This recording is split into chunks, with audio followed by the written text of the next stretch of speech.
सदस्य अपने अपने श्लोकों का ध्यान करें। माता गायत्री के मंत्रों का एक बार उच्चारण अवश्य कर ले। साथ ही अपने प्रेरणा के स्रोत एवं अपने गुरुजनों को अंतर्मन से अभिवादन कर ले। हम लोगों के द्वारा प्रतिदिन कुंडली फलादेश पर आधारित कक्षा होती है। अभी जो हम लोगों का कक्षा चल रहा है यह पुत्र से संबंधित चल संतान से संबंधित। हम लोग कल एवं परसों फल दीपिका पुस्तक का भी अध्ययन करेंगे। यूं समझा जाए तो पिता पुत्र के संबंध पर आधारित खुद में कई कक्षाएं हो चुकी है। उसको यह पुनरावृत्ति की कक्षा माने, क्योंकि मंगलवार को हम लोग पुनरावृत्ति की कक्षा करते हैं या सदस्यों के द्वारा सुझाए गए विषय वस्तु पर करते हैं। मैं अपनी व्यस्तता के कारण पिछले कुछ दिनों से इतना व्यस्त है कि हम समूह को भी नहीं देख पा रहे हैं। किसी भी ढंग से कक्षा का संचालन हो जा रहा है यहीं बहुत। तो आज की कक्षा में हम लोग पिता पुत्र के संबंध के जो प्रमुख सूत्र होते हैं इस पर हम लोग चर्चा करने वाले हैं। यदि कोई कक्षा में नया है और हमारे प्रतिदिन की कक्षा में शामिल होना चाहते हैं तो स्क्रीन पर दिख रहे नंबर पर व्हाट्सएप पर कक्षा में कंटिन्यू हो सकते हैं, या इस वीडियो के डिस्क्रिप्शन में भी हमने अपने व्हाट्सएप समूह का लिंक दे दिया है। तो सबसे पहले हम लोगों को यह देखना चाहिए कि सुख का जो भाव होता है चौथा भाव होता है। सुख का भाव चौथा होता है और चौथा भाव पंचम भाव का 12वां भी है।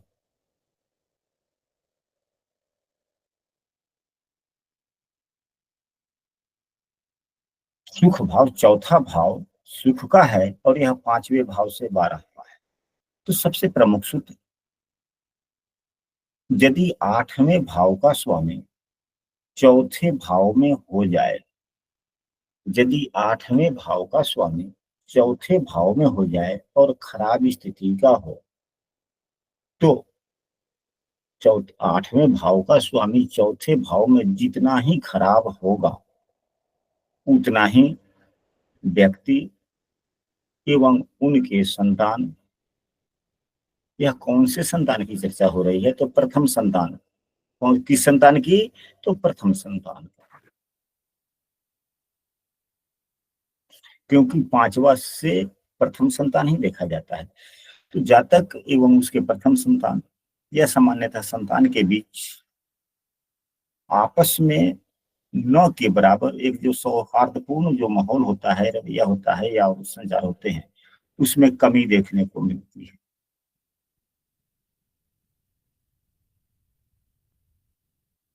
एवं इस उदाहरण कुंडली में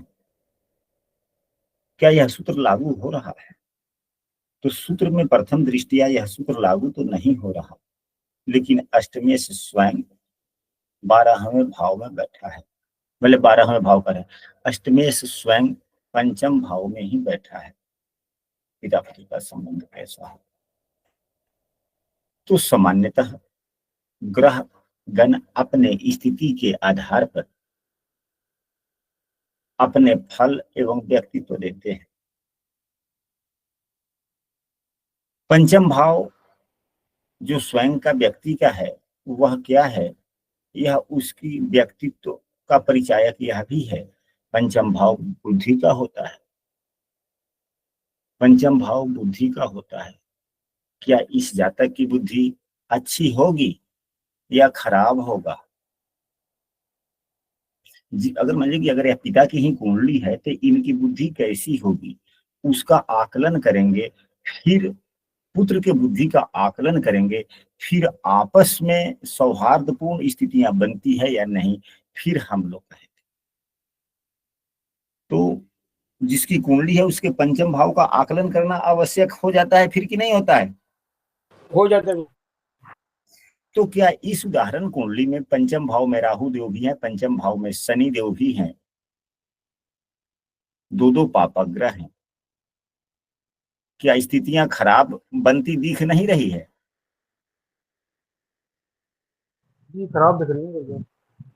नहीं, यह ग्रह योग बहुत ही अच्छे फल भी दे रहे हैं। कैसे दे रहे हैं उसको भी देखा जाए। जब दो या दो से अधिक ग्रह एक ही गुणधर्म स्वभाव के हों और एक जगह हों तो उनमें काफी आपस में मेलजोल हो जाता है। अगर चार व्यक्ति हैं और एक ही गुणधर्म के हैं, चार ज्योतिषी अगर एक जगह बैठ जाएं, भले आपस में लड़ेंगे, लेकिन एक व्यक्ति किसी एक पुस्तक की बात कहेगा, दूसरा व्यक्ति दूसरे किसी पुस्तक की बात करेगा, तीसरा किसी तीसरे पुस्तक की, उसमें से ज्ञान का ही भंडार निकलता रहेगा। या जिस स्वभाव के व्यक्ति चार एक ही स्वभाव के व्यक्ति हो जाएंगे तो उसी गुण में विकास होता चला जाएगा। यहाँ पर देखा जाए चारों ग्रह एक ही प्रकार के गुणधर्म के हैं। बुध है, राहु है, शुक्र है, शनि है। शुक्रदेव बुध शनि राहु तीनों से मित्रता रखते हैं। बुध की बात की जाए तो शुक्र और राहु से मित्रता रखते हैं, शनि से समता की स्थिति है। शनि की बात की जाए तो बुध शुक्र राहु तीनों से मित्रता, शुक्रदेव बुध शनि राहु तीनों से मित्रता। तो यहाँ चारों की आपस में युति भी है और सब दोनों का मित्रता की बात जहां तक आती है तो गुण धर्मों के आधार पर, स्वभाव के आधार पर भी मित्रता देखने को मिलता है। यहाँ पर कुंडली के शुभाग्रह शुक्रदेव उच्च के भी हैं। शुक्रदेव यहाँ पर देखा जाए, शुक्रदेव की उच्च राशि 12 लिखी गई है, तो जिस भाव में उच्च के ग्रह होते हैं वहां पे अच्छे फल मिलते हैं। यहाँ पे बुधदेव नीच के भी हैं, तो बुधदेव का नीच भंग भी हो रहा है क्योंकि साथ में उच्च के ग्रह बैठे हुए हैं। बुध का नीच भंग हो रहा है कि नहीं हो रहा है? साथ ही यहाँ पर देखा जाए, यहाँ दो दो प्रकार के सूत्र अच्छे अच्छे दिख रहे। राहु एवं शुक्र की भी युति है। शुक्र देव का अंशात्मक मान भी 2 है, 2 के आसपास है। राहु का भी अंशात्मक मान 2 के आसपास है। राहु देव यहाँ ग्रहण योग भी लगा रहे हैं, उसकी भी चर्चा हो सकती है, तो हम आज की कक्षा में ग्रहण योग पर चर्चा नहीं कर रहे। शुक्रदेव केंद्र भाव के भी स्वामी हैं, तो यदि कोई ग्रह केंद्र भाव का स्वामी होकर त्रिकोण में बैठा हुआ हो और उसके साथ में राहु युक्त हो तो वह राहु नुकसानदायक नहीं हो जाता, वह लाभदायक फल देने वाला होता है। ऐसा सामान्यतः सभी पुस्तकों में देखने को मिलता है एवं देश में जब हम लोग इसका उपयोग करते हैं तो वह भी देखने को मिल जाता है। इससे स्पष्ट होता है कि राहु यहाँ पर सुफल रहता हो गया।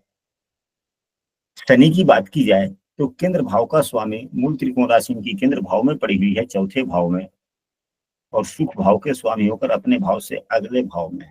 अगर थोड़ी सी अगर खराब कर रहे हैं तो शनि ही कर रहे हैं। तो सामान्यतः आश्चर्यजनक एकाएक तीव्र बुद्धि बढ़ने की, बुद्धिमान की जहां की शुक्रदेव हैं होने की संभावनाएं बनती है। अब यहाँ पर यह चर्चा हो सकती है कि शुक्रदेव 12वें भाव के भी स्वामी, 12वें भाव के स्वामी होने के कारण नुकसान भी दे सकते हैं। दे सकते हैं कि नहीं दे सकते हैं? 12 अच्छे होते हैं, अच्छे रहते हैं। तो गुरुदेव वो पाराशर जी का सूत्र है ना कि दो भावों का स्वामी अगर होता है तो वो हाँ जी, हाँ जी, हम इसी बात को मैं आपकी बात में बात पूर्णतः सत्य है कि लघु पराशरी पुस्तक में यह लिखा गया है कि जिस ग्रह की दो राशि हो और उसकी एक राशि 12वें भाव में हो तो दूसरी राशि जिस भाव में होता है उसी के गुणधर्म के आधार में फल देता है, न कि 12वें के अनुसार। तो यह 12वें भाव का फल नहीं देगा। तो शुक्रदेव एक ऐसे ग्रह हैं कि जहां पे रहते हैं पूर्ण शुभ है। तो शुभ यू तो हो गया, शनि भी, तो जो पापाग्रह शुभ युक्त हो जाता है उसमें शुभता आ जाती है, यह भी नियम है। तो सामान्यतः उतने खराब बुद्धि विवेक होगा नहीं गुरुदेव, आकस्मिक और बढ़िया बुद्धि हो जाएगी क्योंकि पंचमेश भी अपने से केंद्र में गया है, एक्सचेंज भी हो गया। एवं जिस प्रकार की बुद्धि होगी तो बुद्धि का स्किल पावर 7वां भाव, बुद्धि का स्किल पावर 7वां भाव, यानी कि पंचम भाव का जो तीसरा होता है यानी कि सप्तम भाव, सप्तम भाव बुद्धि का उपयोग करने की क्षमता भी हो गया, स्किल पावर में आ गया भाव भाव के अनुसार। अगर हम बुद्धिमता का उपयोग, तीसरा भाव, भाव को स्किल कहा जाता है कि नहीं कहा जाता है? जी गुरुदेव कहा जाता है। तो सामान्यतः ठीक हो गया, तो व्यक्ति की बुद्धि ठीक हो गई। लेकिन इस जातक की बुद्धि खराब हो गई। यदि पंचम भाव एवं नवम भाव दोनों ही शुभ स्थिति में हो, एक गुण धर्मों का हो, तो पिता पुत्र का संबंध, विचारों में समानता काफी होती है। अगर पंचम भाव जातक का बुद्धि है तो नौवां भाव जातक के संतान का बुद्धि है। दोनों भावों में समानता की स्थिति हो तो मतलब जातक और संतान में अच्छी बनती है बुद्धि में। अच्छी बनती है। तो क्या पंचम भाव नवम भाव ठीक है, तो नवम भाव में नीच ग्रह बैठे हो, भले ही चंद्रमा की दृष्टि है, नीच भंग हो रहा है, यह अलग सूत्र हो गया। नीच भंग राजयोग प्रदान करता है, यानी कि संपन्नता के लिए प्रभावी होता है, न कि बुद्धिमत्ता के लिए। तब इस उदाहरण कुंडली के अनुसार फिर जातक के पुत्र की बुद्धि कैसा होगा? छोटी बुद्धि हो गया कि नहीं हुआ? छोटी बुद्धि हो गई, छोटी बुद्धि हो गया। और मंगल यहाँ मजबूत भी है, क्योंकि 8 अंशों के ग्रहों को कमजोर नहीं कहा जाता। और मंगल देव सम राशि में 8 अंशों के हैं, वृद्धावस्था के हैं। अब बुद्धि भी कैसी होगी सो उसका भी आकलन कर सकते हैं। अगर बुद्धि अगर थोड़ी नीच हो गई तो नीच बुद्धि में काफी सोच समझकर इतना नीच बोलेगा कि उसकी काट ही नहीं निकलेगी। तो क्या नीच के ग्रह और वो भी वृद्धावस्था के, तो वृद्धावस्था में काफी सोच विचार कर ऐसा आदमी काम करता है कि जिस पर कोई संशय ना हो, कुल्लू ही ना निकल पाए। वृद्धावस्था का यही तो गुण होता है ना। युवावस्था में जिस प्रकार सोचे, मगर सोचना कम कार्य ज्यादा कर देता, यानी कि सोचो भी कार्य भी करो। किशोरावस्था में सोचना नहीं है, सिर्फ कार्य कर देना है। वृद्धावस्था में कार्य करो न के बराबर, सोचो ज्यादा, यानी कि निगेटिव बिंदुओं को सोच लो कि हमें क्या नुकसान होने वाला है। तो यानी इसकी नीच बुद्धि भी होगी, नीच काम भी करने का प्रयास करेगा, और वह अन्य अन्य तरीकों से सोच लेगा कि मैं जो बोलने जा रहा हूँ, करने जा रहा हूँ, क्या हमें कोई टोक तो नहीं सकता? अगर टोकेगा तो फिर मेरा बचाव क्या होगा? मैं कार्य अपने ही बुरे कार्यों को अच्छा कैसे बतलाऊंगा? इस प्रकार की स्थितियां हो सकती है कि नहीं हो सकती है? हो सकती है। यही तो कक्षा की विशेषता हो जाती है कि कक्षा में विश्लेषण काफी होते हैं, चर्चाएं काफी होती है, इसलिए फलादेश करना अलग बात है, लेकिन कक्षा में चर्चा करना अलग बात हो जाता है। अब इसके बाद में 7वें भाव में यदि शुभ ग्रह अच्छे स्थिति में हो और उसका पंचम भाव से किसी भी प्रकार का संबंध हो जाए, 7वें भाव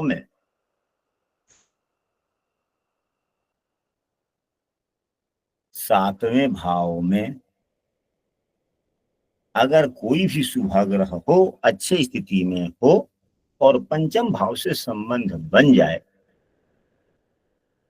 तो जातक अपने पिता से भी आगे निकल जाता है।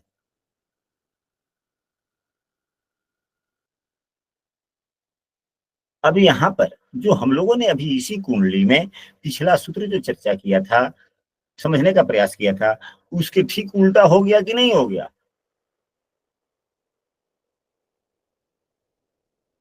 एक ही कुंडली में 2 सूत्र लगे ना। एक सूत्र लग रहा है कि पिता पुत्र के संबंध अच्छे नहीं होंगे, पिता का जो व्यक्तित्व होगा, बुद्धि होगा, वह थोड़ा अच्छा होगा, उत्तम होगा।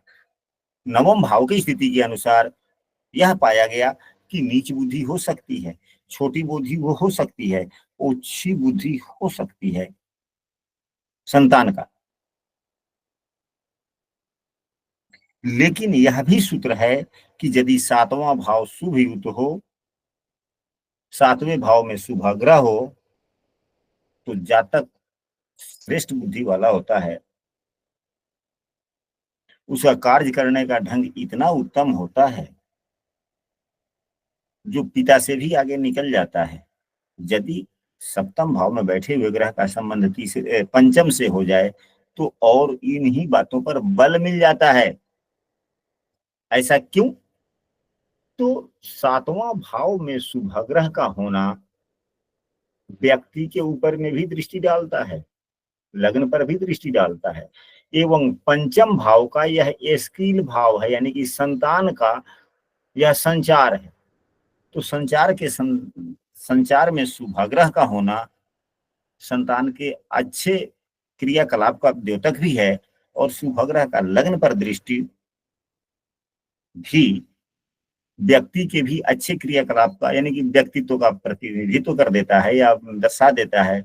और पंचमेश एवं सप्तम भाव में बैठे हुए ग्रहों का संबंध हो जाए, फिर और क्या कहना।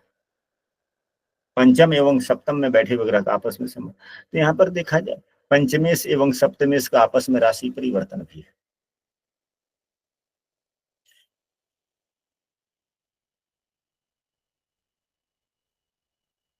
दोनों सूत्र लगे कि नहीं लगे? लग गए गुरुदेव। तो फिर यहाँ पर निर्णय कैसे होगा कि पिता पुत्र का संबंध कैसा हो? निर्णय तो करना पड़ेगा ना।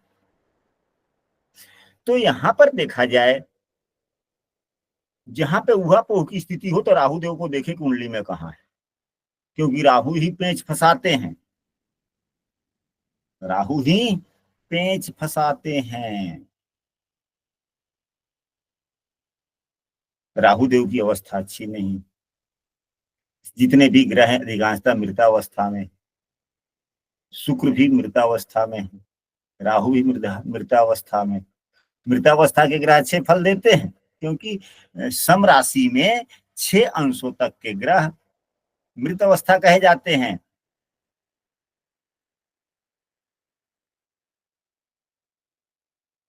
शनि का अंशात्मक मान 3 हो गया, ठीक है, उतना नहीं देंगे, लेकिन ये भी तो मिलती है।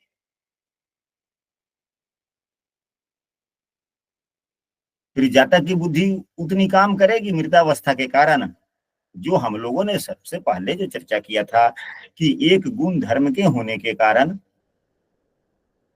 शुभग्रह होने के कारण, उच्च राशि के होने के कारण, बुध की स्थिति होने के कारण बुद्धि थोड़ी अच्छी हो सकती है। लग्न पर शुभग्रह की दृष्टि है, पंचम भाव में शुभग्रह है, अच्छी हो सकती है। लेकिन एक ये राहु देव योग कारक बन रहे हैं, लेकिन वह धन के लिए योग कारक हो गए। किस चीज के लिए? धन के लिए। धन के लिए योग कारक ग्रह हो गए, क्योंकि पंचम भाव से आकस्मिक धन लाभ भी होता है। बुध देव भी आकस्मिक धन के कारक हैं, शुक्र देव धन के रूप भी हैं। पंचमेश एवं सप्तमेश एवं व्ययेश का आपस में संबंध भी है। 12वां भाव खर्चे का भी है, तो यह निवेश का भी है। 7वां भाव निवेश का है, निवेश करेंगे, पैसा कहीं लगाएंगे तो अभी पैसा तो खर्च ही हुआ ना जी गुरुदेव। तो जब निवेश आप करेंगे, शुक्र का काम, भाव के स्वामी के साथ में राशि परिवर्तन, बुध है, राहु है, केंद्र भाव के स्वामी के साथ में राहु बैठा हुआ है। आश्चर्यजनक ढंग से आकस्मिक धन लाभ होने की संभावनाएं बनती है, ना कि बुद्धि के लिए। बुद्धि के लिए तो यहाँ पर ग्रहण दोष लगाया, शुक्र के साथ भी बुध के साथ भी। अगर यहीं शुक्र एवं बुध बलवान होते, मृतावस्था के नहीं होते, फिर क्या होता? बुद्धि अच्छी होती या खराब होता? तब बुद्धि अच्छी होती व्यक्ति का। हम जो कहना चाह रहे हैं शायद आप लोग नहीं समझ पा रहे हैं। जी गुरुजी, एक बार फिर से कहिए। कहने का मतलब है कि जो पांचवा भाव जो शुभ युक्त कह लिया था हम लोगों ने कि पांचवा भाव शुभ है, बुद्धिमता ठीक है, लेकिन वैसी स्थितियां बाद में देखने को नहीं मिली, क्योंकि ग्रहगण लोग मृतावस्था में हैं और राहु से युक्त भी हैं, और राहु राजयोग प्रदान करता है। राहु बुद्धि का कारक नहीं है, भ्रम का कारक है, और जहां भ्रम है वहां पर बुद्धि समाप्त हो जाती है। हाँ, यह केंद्र भाव के स्वामी के साथ में त्रिकोण में बैठ गए, राजयोग हो गया। या केंद्र भाव के स्वामी के साथ अगर राहु देव त्रिकोण में बैठते हैं तो वह राजयोग देते हैं या बुद्धि योग देते हैं? राजयोग। राजयोग यानी कि पैसे के योग बनाते हैं, धन के योग बनाते हैं, धन के लिए अच्छे हैं, परंतु यह बुद्धि के लिए उतना अच्छा नहीं है, क्योंकि ये मृतावस्था के भी हैं और जड़ दोष भी बना, बुध के साथ युति, शुक्र के साथ में युति, बुध राहु गुरुदेव जड़ योग बना दिया। बुद्धि खराब हुआ कि नहीं? पिता पुत्र का संबंध बनेगा? नहीं बनेगा, लेकिन पिता के गुणों से आगे निकल जाएगा। हमने यह कहा है, अभी हमने यह कहा है कि 7वें भाव में शुभ ग्रह हो और अच्छी स्थिति में हो। अब देवगुरु बृहस्पति 26 अंशों के हैं सम राशि में, कुमार अवस्था तो नहीं कहेंगे, बाल अवस्था में कहेंगे, लेकिन उतने बाल भी तो नहीं है, ठीक ठाक। तो हमने दूसरा सूत्र कहा था कि 7वें भाव में शुभ ग्रह की स्थिति हो तो जातक पिता से भी श्रेष्ठ होता है। तो किस चीज के मामले में? तो जिस प्रकार का पिता होगा उसी मामले में श्रेष्ठ हो जाएगा। अब इस सूत्र का जो देखा जाए कि पंचम भाव की बुद्धि खराब हो गई तो नवम भाव का भी नवम भाव में भी नीच के ग्रह है तो बुद्धि खराब हुआ कि नहीं हुआ? जी गुरुदेव, सहमति हुई। फिर क्या हो गया? तो पिता जिस धर्म का है, जिस गुण का है, उसी गुण में आगे हो गया, कुंडली बन गई। स्पष्ट हुआ कि नहीं हुआ? ये नहीं कि अच्छे क्षेत्रों में आगे हो जाएगा, नहीं। पिता जिस धर्म क्षेत्र का है उसी क्षेत्र में, उसी प्रकार के गुणधर्मों में पिता से आगे निकल जाएगा। यह सूत्र इस कुंडली पे लग रहा है कि नहीं लग रहा है? लग रहा है गुरुदेव। और मैंने हाँ जी बोला जाए।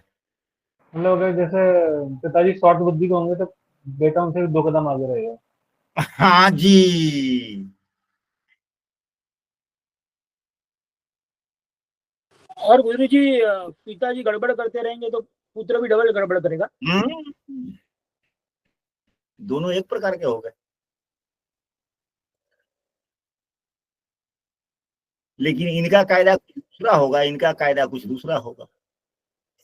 इनका जो गुण होगा, इनके बुद्धि का जो गुण होगा, यह कायदा चाहे कोई भी हो, दूसरे को देखने में इनका कायदा बुरा नहीं होगा पिता का, लेकिन पुत्र का कायदा जो होगा वह सामने वाले को अच्छा लगे या बुरा, हमारे मन में आया सो मैंने कर लिया। लेकिन ये सोचेंगे भी कई बार, क्योंकि शुभग्रह की स्थिति बन रही है, शुक्रदेव शुभग्रह है, तो शुभता की स्थिति तो कुछ ना कुछ दिख जाएगी ना।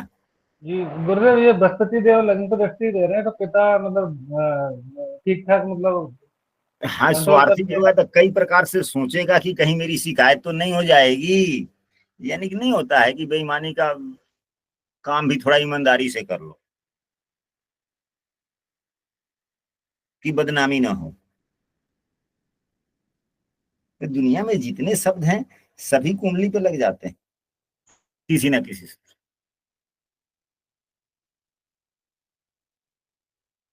देव अब इसके बाद में हम लोग अगले सूर्य पर जाते हैं। सूर्य देव पुरुष त्रिकोण में हो, सूर्य देव पुरुष त्रिकोण में हो, यानी कि लग्न में हो, पंचम में हो या नवम भाव में सूर्य देव हो एवं भाग्य भाव का स्वामी के द्वारा लग्न देखा जाता हो, भाग्येश के द्वारा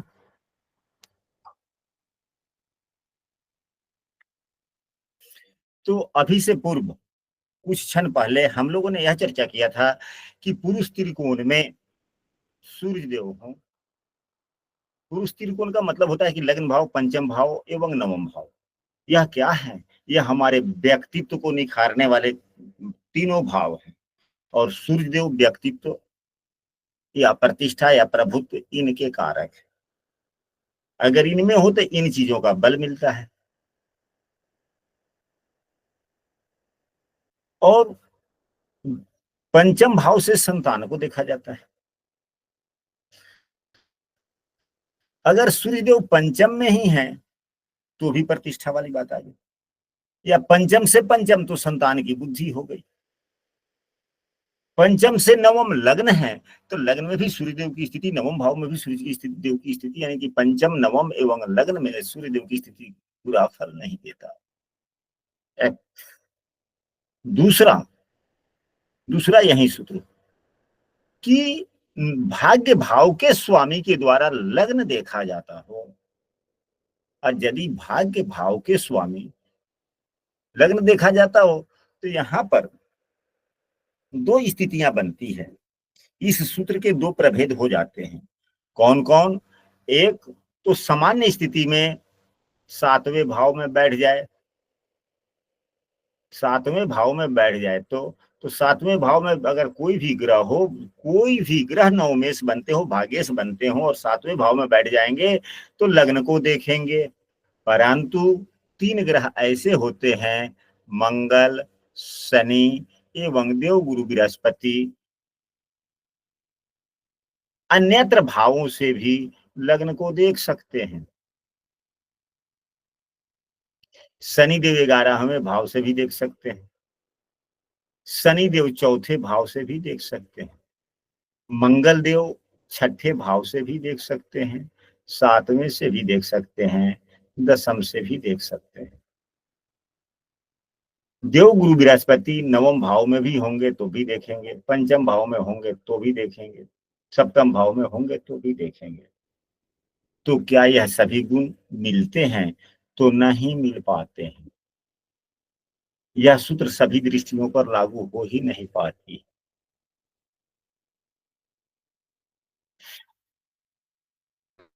भाग्येश के द्वारा, अब यहाँ पर भाग्येश यदि सप्तम भाव में बैठकर लग्न को देखता है तो किस किस प्रकार के गुण विकसित होते हैं, इसको भी समझना होगा।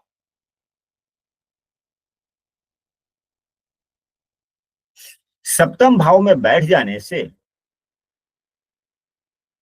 सप्तम भाव में यदि भाग्येश बैठता है, नवम भाव का स्वामी बैठता है, तो यह व्यक्ति के लिए अच्छा हो गया, यानी कि भाग्य जगाने के लिए इस व्यक्ति के मन में हमेशा उत्कंठा बनी रहेगी।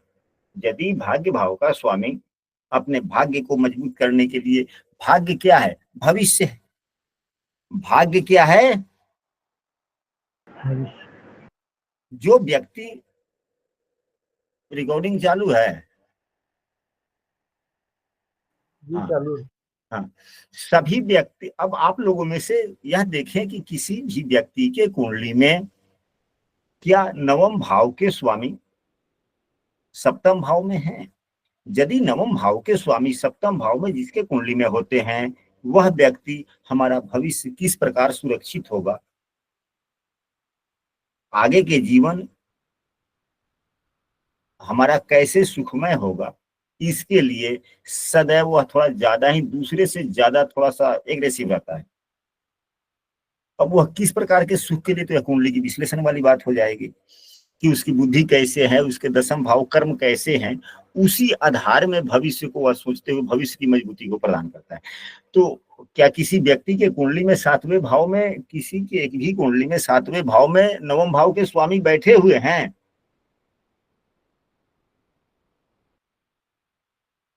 जी जी। तो क्या आपके मन में मेरा भविष्य कैसे सुरक्षित हो, कितना मजबूत हो, इसके लिए आप अपने अन्य मित्रों से थोड़ा ज्यादा सोचते हैं कि नहीं सोचते हैं?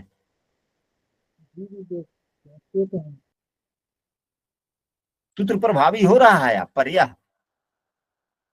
सूत्र तो लग रहा है मुझे, मगर पांच पांच ग्रह इसी भाव में बैठे हुए हैं। हाँ जी, पांच पांच ग्रह इसी भाव में बैठे हुए हैं, अच्छा, सप्तम भाव में। सूत्र प्रभावी हो रहा था, अच्छी बात। साथ ही अब इसी सूत्र की पुनरावृत्ति कर लेते हैं कि जो सूर्य देव की स्थिति के बारे में हम लोगों ने चर्चा किया था कि सूर्य देव पुरुष त्रिकोण में हो और भाग्य भाव का स्वामी सप्तम भाव में बैठा हुआ हो, तो व्यक्ति के लिए तो अच्छा हो गया। क्या इसका पुत्र से कोई संबंध बनता है? तो बन जाता है। वह किस प्रकार बनता है? यदि सूर्यदेव त्रिकोण में हो जाए तो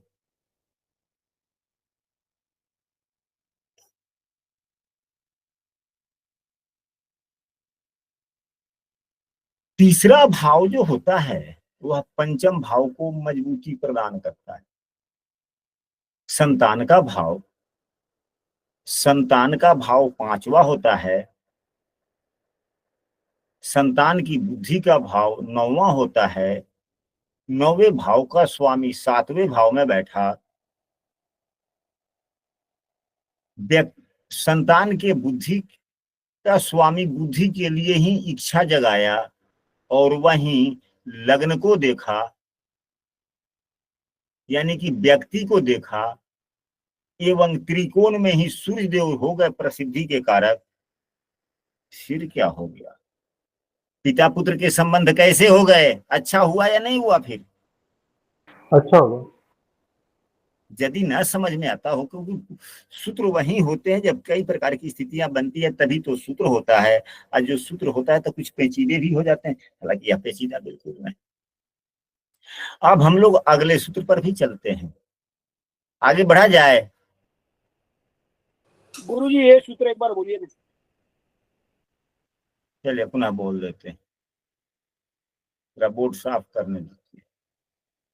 हमारे कहने का मतलब है इस सूत्र में कि यदि सूर्य देव पुरुष त्रिकोण में हो, यानी कि त्रिकोण भाव में हो, सूर्य देव लग्न में हो, पंचम भाव में हो, नवम भाव में हो, इन्हीं तीनों भाव में से किसी एक भाव में हो, और नवम भाव का स्वामी सप्तम भाव में बैठा हुआ हो, तो पिता पुत्र के संबंध अच्छे होते हैं, एक दूसरे की बातों को मानने वाले होते हैं। या दूसरे शब्दों में ऐसे कह सकते हैं कि एक दूसरे के पूरक भी हो सकते हैं। इसका कारण यह है कि सूर्य देव प्रसिद्धि के कारक हैं। एक दूसरा, पंचम भाव संतान का होता है। संतान से त्रिकोण में ही, संतान के बुद्धि भाव में पंचम भाव में सूर्य देव हो गए, अच्छी बात हो गई। संतान भाव से नवम भाव में सूर्य देव हो गए, अच्छी बात। आप लोगों ने देखा होगा, पुस्तकों में पढ़ा होगा, क्या पंचम भाव में एवं नवम भाव में सूर्य देव का बैठना या लग्न में सूर्य देव का बैठना व्यक्तित्व के लिए अच्छा फल देता है या खराब फल देता है? अच्छा फल देता। एक तो यह अच्छा फल हो गया संतान के लिए, क्योंकि त्रिकोण में बैठना व्यक्ति के भी त्रिकोण में हो गया एवं संतान के भी त्रिकोण में हो गया सूर्यदेव।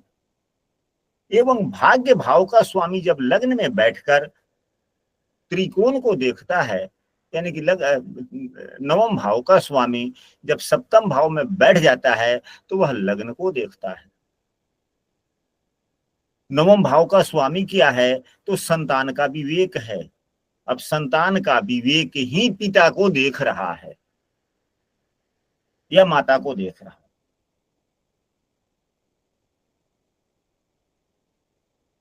संतान का विवेक ही पिता को देख रहा है, जो पिता का भाग्य है। और वहीं नवम भाव का स्वामी जो भाग्य के लिए जिज्ञासा भी जगा रहा है।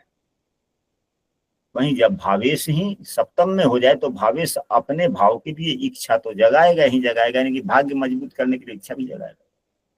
व्यक्ति अपने भविष्य के लिए भी चिंतित रहेगा, भविष्य की बात करेगा, लेकिन पिता पुत्र के संबंध अच्छे भी होंगे, यानी कि एक दूसरे के पूरक भी होंगे जिनके कुंडली में। अब यही जो चर्चा हो रही है, तो क्या सूर्यदेव आपके कहाँ पे किस भाव में बैठे हुए हैं? जब नवम भाव के स्वामी सातवें भाव में हैं और सूर्यदेव आपके कहाँ हैं? सप्तम भाव में। क्या? सप्तम भाव में। दसम भाव। चलिए ठीक है। दसम भाव। आपकी आवाज थोड़ी उतनी अच्छी नहीं है। सातवें भाव में है गुरुदेव, सातवें भाव में। सातवें भाव में सूर्य है। जी जी। और नवम भाव के स्वामी कौन है? शुक्रदेव है। अच्छा,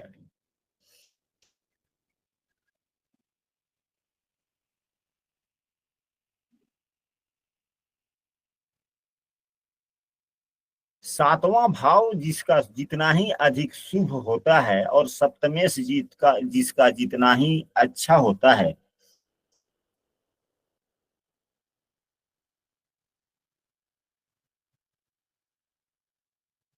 जिसका सातवां भाव जितना अच्छा होता है, जितना शुभयुक्त होता है, सप्तमेश जितना अच्छा होता है, जितना मजबूत होता है, उसका दाम्पत्य जीवन तो उतना ही अच्छा होता भी है। जब सातवां भाव शुभ हो जाएगा, सप्तमेश मजबूत हो जाएगा, शुभ स्थिति में होगा, तो दाम्पत्य जीवन अच्छा होगा कि नहीं होगा? अच्छा होगा। अच्छा होगा। ठीक।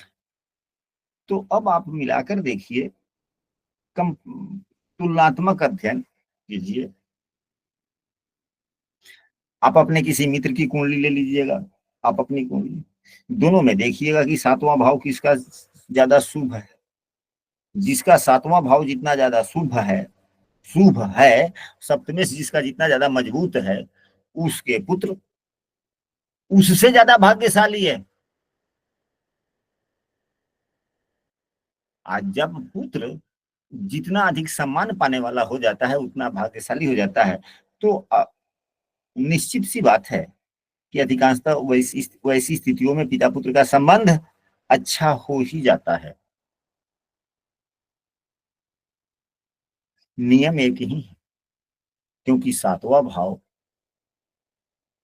बुद्धि भाव का 11वां भी है एवं पंचम भाव का स्किल भाव भी है।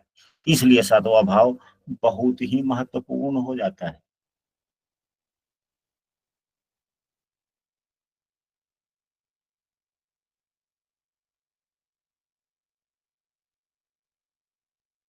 अब यदि कुंडली हम लोग देखते हैं, किसी जातक का पिता प्रभावशाली हो, वह हम लोग कैसे देखें? किसी जातक का पिता बहुत अधिक प्रभावशाली व्यक्ति होंगे। अब वह प्रभावशाली कई मायनों से हो सकते हैं। धन से प्रभावशाली, वाणी से प्रभावशाली, व्यक्तित्व से प्रभावशाली, या सभी प्रकार के प्रभावशाली था, यह अलग विषय वस्तु। लेकिन प्रभावशाली, यदि कुंडली में सूर्यदेव उच्च के हों, चाहे किसी भी भाव में हो, सूर्य पिता के कारक होते हैं।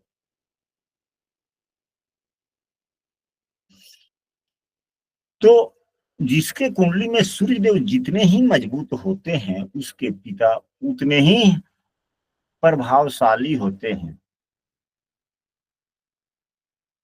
सबसे पहला नियम, यह एक सामान्य नियम है, पिता प्रभावशाली हो, इसके लिए सूर्य का मजबूत होना,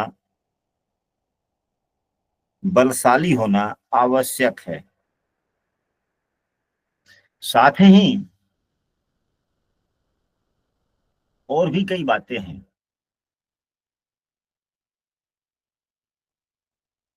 दसम भाव के स्वामी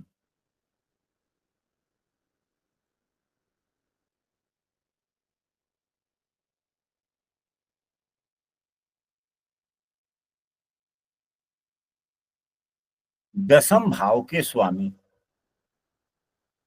दसम भाव से भी पिता का सामान्य रूप से विचार किया जाता है, क्योंकि माता का भाव चौथा है और सातवां भाव माता का पति हो, इससे सातवां माता का पति हो गया,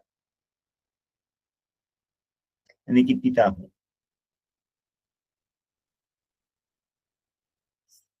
तो दसम भाव का स्वामी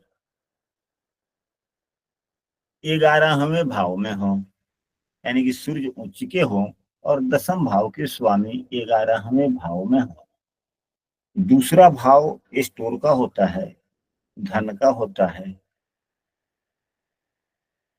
अगर यह दोनों सूत्र लगते हैं तो निश्चित रूप से जातक का पिता प्रभावशाली होता है।